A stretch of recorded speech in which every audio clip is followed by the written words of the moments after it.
Now I want to talk to you about one aspect of social media, and that is you want to make it very simple and very easy and very quick for people to like your site or to comment on your site or to share your site.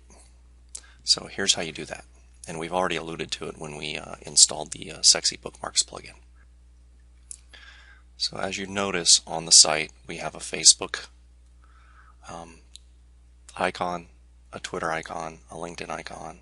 We can send via Gmail, post to Posterous, or add to Squidoo. We also have these buttons right here, the like and the +1. Okay.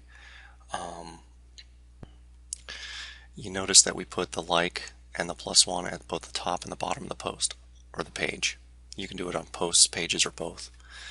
Let's go to a post. So here's our example text, here's our like button, here's our +1. Make it very easy, it's just one click. If you're logged into Google and or Facebook, you can click either of these links and they'll work.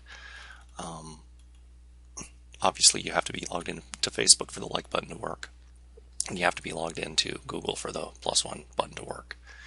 Alright, then we've got these icons, so it's very simple to send things to these social media sites.